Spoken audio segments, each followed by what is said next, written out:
Olá, queridos ouvintes. Está começando o programa Jesus por Emmanuel. Estamos estudando a obra Caminho, Verdade e Vida, psicografia do Francisco Cândido Xavier, pelo Espírito Emmanuel. E hoje vamos estudar o capítulo 69 com o tema Comunicações. Meu nome é Rodrigo Lima e farei o estudo com vocês. Vamos lá? Mas antes de adentrar no capítulo, eu queria traçar uma pequena observação. Percebam que estamos estudando uma obra de forma sistêmica. E como uma interpretação sistemática deve ser levada em consideração. Percebam que o capítulo 67 desta obra, Caminho, Verdade e Vida, fala os vivos do além. Capítulo 68 fala além-túmulo, ou seja, da reencarnação. E agora, no 69, fala das comunicações. Interessante, né? A didática, como sempre em todos os seus comentários, em todas as suas obras, do Emmanuel. Uma belíssima didática. Vamos lá? Comunicações, capítulo 69. Ele se utiliza da passagem que está em João, capítulo 4, versículo 1. Amados, não creais a todo o Espírito, mas provai se os Espíritos são de Deus. Interessante, né? Interessante porque é uma passagem curta, mas que nos traz muitos conhecimentos. Vamos lá às exortações de Emmanuel para depois nós traçarmos nossos comentários. Emmanuel começa. Os novos discípulos do Evangelho, em seus agrupamentos de intercâmbio com o mundo espiritual, quase sempre manifestam ansiedade em estabelecer claras e perfeitas comunicações com o além. Se muitas vezes aparecem fracassos nesse particular, se as experimentações são falhas de êxito, é que, na maioria dos casos, o indagador obedece muito mais ao egoísmo próprio que ao imperativo edificante. O propósito de exclusividade nesse sentido abre larga porta ao engano. Por meio dela, malfeitores com instrumentos nocivos podem penetrar o templo, uma vez que o aprendiz cerrou os olhos ao horizonte das verdades eternas. Bela e humana a dilatação dos laços de amor que unem o homem encarnado aos familiares que o precederam na jornada de além-túmulo. Mas é inaceitável que o estudante obrigue quem lhe serviu de pai ou de irmão a interferir nas situações particulares que lhe dizem respeito. Haverá sempre quem dispense luz nas assembleias de homens sinceros. O programa de semelhante assistência, contudo, não pode ser substancialmente organizado pelas criaturas, muitas vezes inscientes das necessidades próprias. Em virtude disso, recomendou o apóstolo que o discípulo atente, não para quem fale, mas para a essência das palavras, a fim de certificar-se se o visitante vem de Deus. Profundo, né? Como todas as passagens. Mas aqui eu quero chamar a atenção para o fato de que Emmanuel nos chama, nos conclama a refletir. E isso não vem de hoje. A questão da mediunidade, ela é de tempos imemoráveis. Ela vem desde os tempos dos Vedas, que é um código religioso da Índia. Esse é o documento mais antigo em que há referência à mediunidade. Mas ela vem ao longo dos anos. Vem na cultura da Índia, com os magos, os sacerdotes dos faraós. Vem com Moisés. Olha só, Moisés recebeu inúmeras comunicações mediúnicas. Inúmeras. A prática era tão comum na época de Moisés que ele teve que determinar, que proibir que houvesse consultas aos mortos. Porque o povo, o homem ainda não estava preparado. E mesmo com essa proibição de Moisés, ainda havia dentro da cultura judaica aqueles que estudavam de forma secreta, em segredo, as relações com além-túmulo. O livro Talmud, que é um dos livros da lei mosaica, ele prevê esse segredo. Então ela vem se difundindo, a mediunidade vem se difundindo ao longo dos anos, na cultura grega. Isso era muito comum. Não é cria, não é invenção do Espiritismo. E Emmanuel, em uma belíssima obra que ele também tem, que são vários livros, um deles é este, ó,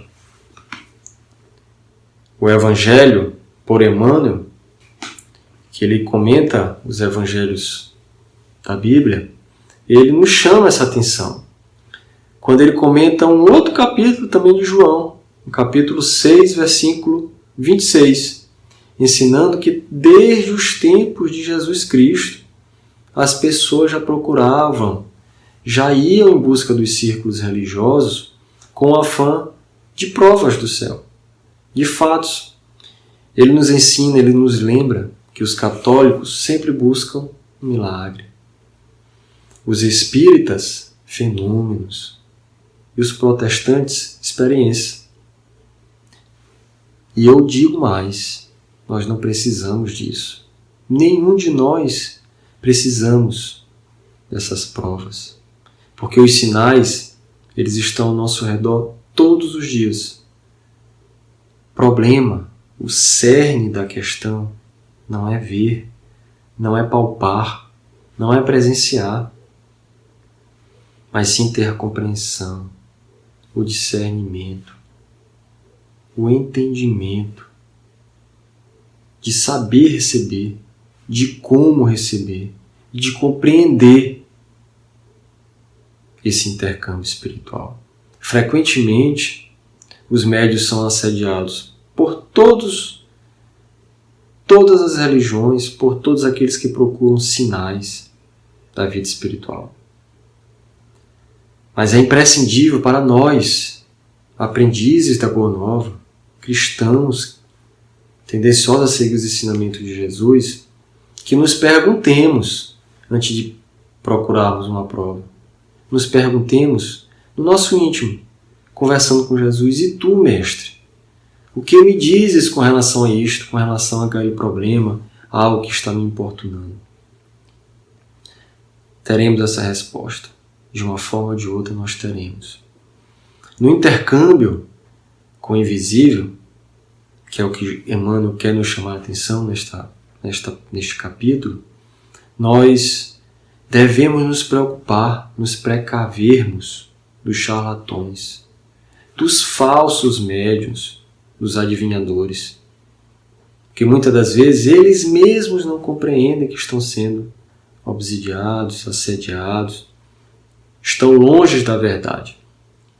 Emmanuel, nessa obra que eu acabo de mostrar, o Evangelho por Emmanuel, ele nos adverte que a mediunidade ela não deve ser um instrumento de magia barata, de mágica. Não pode. Não nos esqueçamos que é fato que realmente há médios que se aliam a entidades pouco evoluídas, menos evoluídas ou inferiores. Porque eles, embora sejam inteligentes e astutos, eles se veem fascinados momentaneamente por encantamentos temporários, por situações passageiras.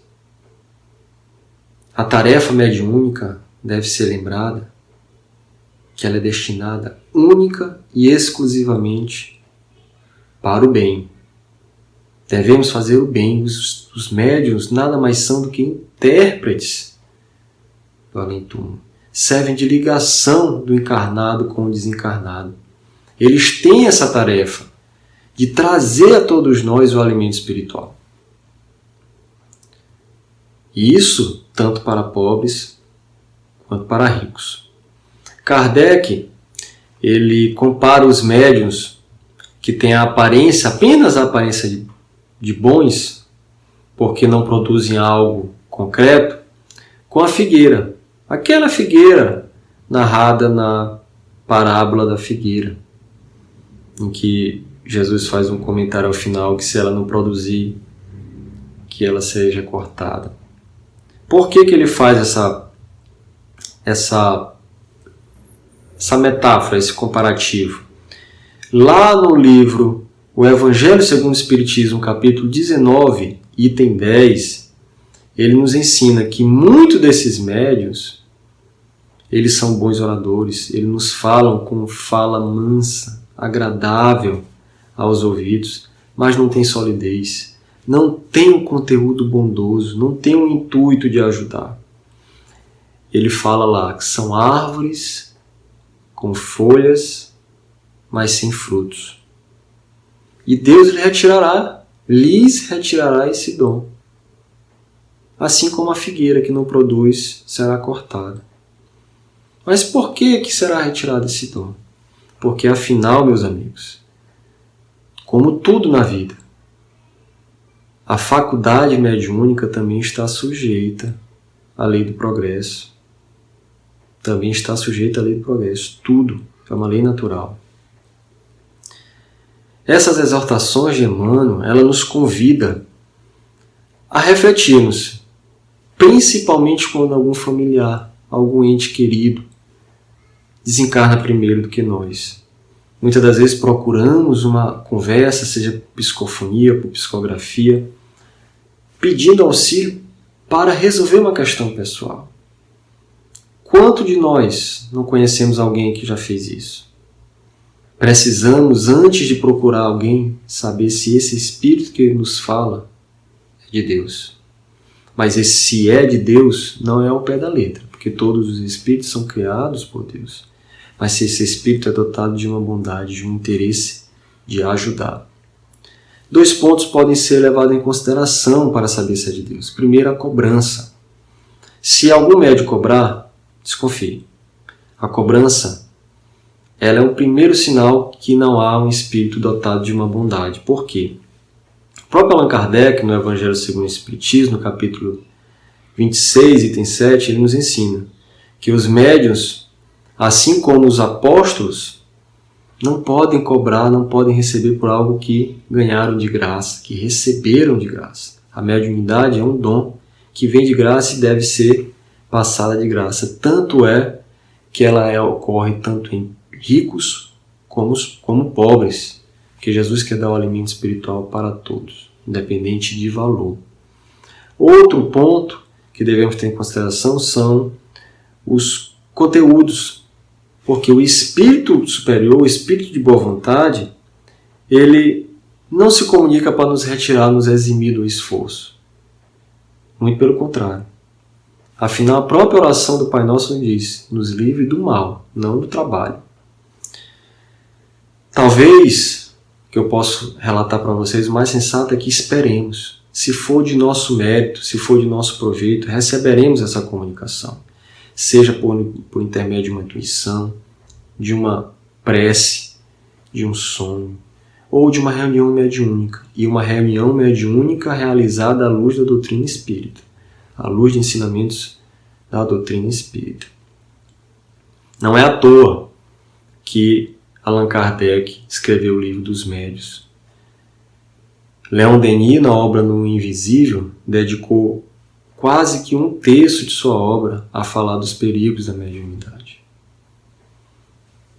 Então, meus irmãos, essa foi minha contribuição para o estudo da obra Caminho, Verdade e Vida. No próximo programa, estudaremos o capítulo 70. Muita paz para todos nós.